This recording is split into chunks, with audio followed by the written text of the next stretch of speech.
মুখ্যমন্ত্রী ডক্টর হিমন্ত বিশ্ব শর্মা নির্বাচনী সফর ও শিলচর লোকসভা আসনের বিজেপি ও কংগ্রেস প্রার্থীর মনোনয়নপত্র জমা দেওয়ার ঘটনায় যানজটে হাঁসফাঁস করে শহর শিলচর।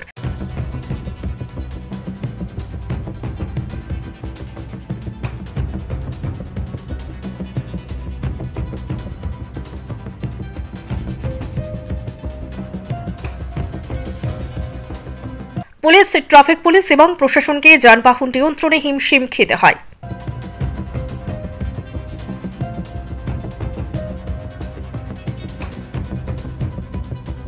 গোটা শহর দীর্ঘক্ষণের জন্য যানজটে ফেঁসে যায়। জটে আটকা পড়ে অ্যাম্বুলেন্স থেকে শুরু করে বহু জরুরি পরিষেবার গাড়ি।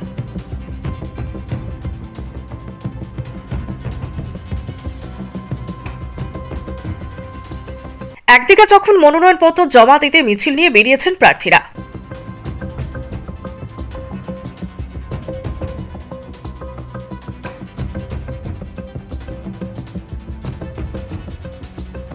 অন্যদিকে club road, central road, Premtala, Janiganj এবং সংলগ্ন এলাকায় চৈত্র সেলের ভিড়।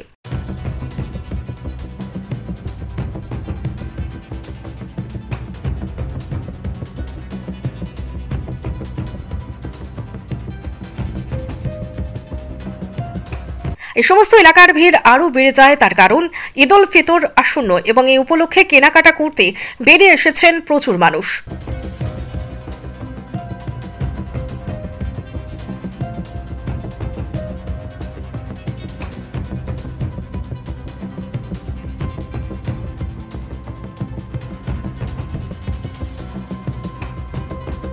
দুই দলের দুই প্রার্থী সমর্থকদের সঙ্গে নিয়ে বিশাল শোভাযাত্রা করে জেলা শাসক কার্যালয়ে এসে মনোনয়নপত্র জমা দিয়েছেন।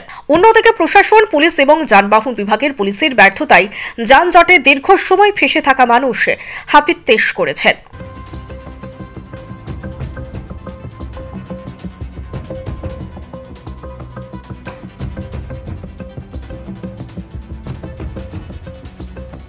পাশাপাশি তারা এদিন একরাশ ক্ষোভও উগরে দিয়েছেন। জামে তো পুরো একদম হ্যারাসমেন্ট হয়ে গেছে। পুরো জামটা লাগার কারণ কি? জামটা লাগার কারণ হলো কি মুখ্যমন্ত্রী সাহেব হওয়ার কারণে। তাই না? আজকে আইসন কেমন সময় দিয়ে যাবি কেন? আজকে প্রায় 3 ঘন্টা থেকে জাম আছে। তুমি কেন? আমি এখানে প্রায় 2-2.5 ঘন্টা থেকে বাত আছো।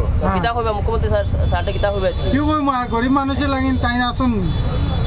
আমরা তো দিন মজুরি ফ্লাইওভার দেন। দেখুন বরাকবাণী নিউজ নেটওয়ার্কের এই বিশেষ প্রতিবেদন।